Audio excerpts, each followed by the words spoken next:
कौन थी वो? ऐसे उसके क्या राज थे? चलिए चलते हैं कहानी के अंदर 1725 में। 1725 का साल था जहाँ यमुना नदी के किनारे बसे एक छोटे से गांव में पार्वती नाम की एक औरत रहती थी। वो अक्सर अपनी ही दुनिया में खोई रहती थी। बाहरी शोर गुल से दूर नेचर की खूबसूरत वादियों में शांत आवाज़ों में उसे सुकून मिलता था। गांव वाले उसे थोड़ी सी मिस्टीरियस ज़रूर मानते थे। ज़्यादा किसी से घुलती मिलती नहीं थी, अपनी ही दुनिया में रहती थी।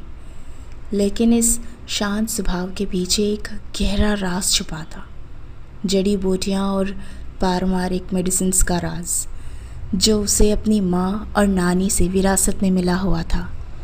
जब गांव की औरतें अपनी बीमारी और तकलीफ़ों के लिए मर्द डॉक्टर के पास मदद मांगने जाती थी और फिर हिचकिचाया करती थी, तो दबे पाँव बिना किसी को ज़्यादा बताए वो पारकवि के पास चली आती।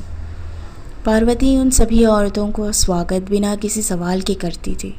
अपनी आँखों में गहरी समझ लिए हुए वो उनकी तकलीफ़ सुनती और जंगल से लाई हुई जादुई और पत्तों से झाड़ियों से दवा बनाती। हैरानी की बात तो ये थी कि उसकी हर दवा असर करती थी। गांव में ये बात धीरे धीरे फैलने लग गई कि पार्वती के पास कोई दिव्य शक्ति है। कुछ लोग उसे देवी का रूप मानते थे, तो कुछ उसे जादू टोना करने वाली कहते थे। लेकिन पारकवि ने कभी इस पर ध्यान नहीं दिया। वो तो बस अपनी माँ और नानी से सीखे हुए ज्ञान से लोगों की मदद करना चाहती थी। एक दिन गांव के मुखिया की पत्नी बहुत बीमार पड़ गई। गांव के वैद्य यानी डॉक्टर्स ने भी हाथ खड़े कर दिए। आखिर में मायूस होकर मुखिया ने पार्वती को बुलाया भेजा। जब पार्वती ने मुखिया की पत्नी को देखा तो वो समझ गई कि ये कोई आम बीमारी नहीं है। उसे एक ऐसी जड़ी बूटी की ज़रूरत थी जो उन गाँव के आसपास भी नहीं मिलती थी। पार्वती ने मुखिया से इजाज़त मांगी और कुछ दिन के लिए जंगल में जाने की बात कही। जब वह लौट के आई तो उसके हाथ में एक चमकदार सी नीली रंग की जड़ी बूटी थी।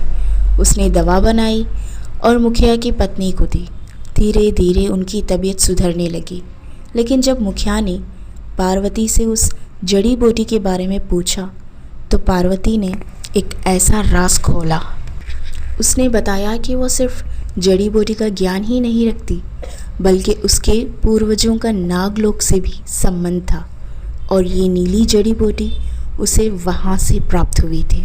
ये सुनकर गांव वाले तो हैरान रह गए और पार्वती के प्रति उनका जो सम्मान था वो और ज़्यादा बढ़ गया। उन्होंने जाना कि वो सिर्फ एक मिस्टीरियस राज वाली औरत ही नहीं, बल्कि उनकी रक्षक भी है नागलोक की।